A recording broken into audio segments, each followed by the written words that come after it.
Hello and welcome back. In this video, we will be discussing lurking variables. I mentioned them in another video. I don't remember which one off the top of my head.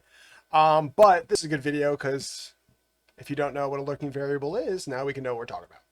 All right, so some definitions. Lurking variable, a variable that is not included in the study but influences one or more variables. Association, a relationship between two variables. Correlation, a numerical measure describing the strength and direction of a linear relationship. Causation, a change in one variable directly causes a change in another. And confounding, when the effects of two variables cannot be separated. All right. So we just went over it. We just talked about it a little bit. Let's go into a little more detail. What is a lurking variable? A lurking variable is not measured or included in the analysis, but it affects the explanatory variable, the respond variable, or both. As a result, it can create or strengthen an apparent relationship that may not be causal, or it may have the opposite effect. But let's see. Let's take a look at an example here. So ignore the blue really quickly. I wanted to erase that before the video, but let's just, whatever, it's already there. Anywho, here we have a graph where the x-axis is ice cream sales and the number of drownings is our y-axis. So we could see here the trend is upward. So you could look at this graph and you could say, well, when you sell more ice cream, more people drown. But here actually, the time of year is our lurking variable. And we could see here that in the hottest months, August and July, is when ice cream sales are highest and most drownings occur, and more drownings would occur in hotter seasons because more people go swimming. So I like this example. It's nice and easy to see how, again, this, I wanted to hide these beforehand, but whatever. Anyway, this is easy to see how looking at data, if the month wasn't listed here, it would be really easy to conclude, well, if you sell more ice cream, more people drown.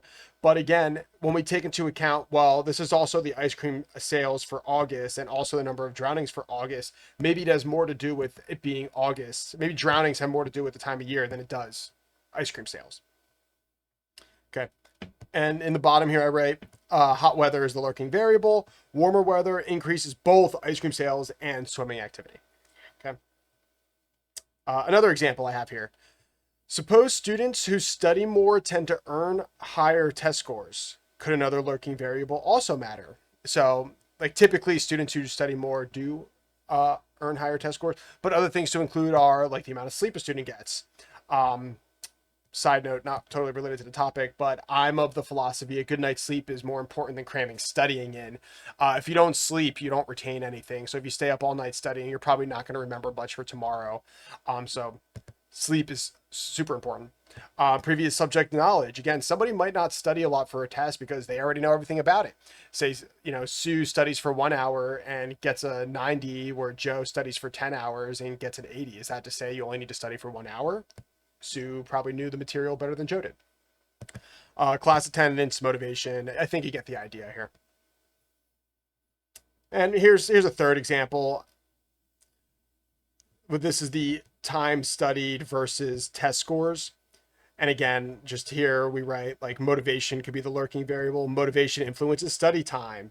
Motivation also influences test score, So motivation could be the key variable to the test score percentage over study time.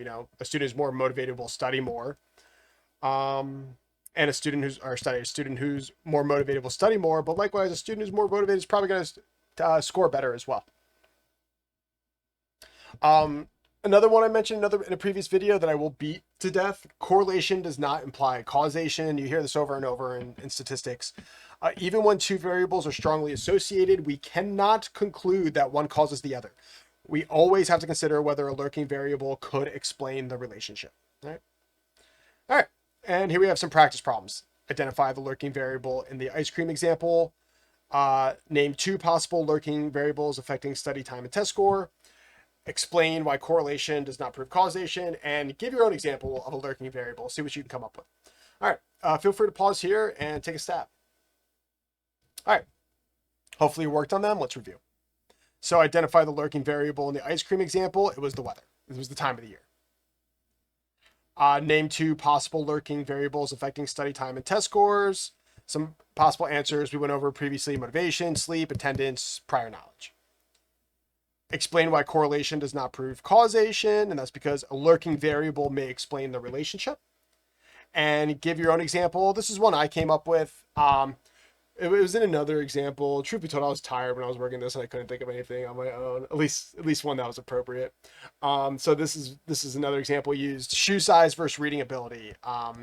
In that graph would look like something like this: shoe size, and then I'll try to write up and down reading.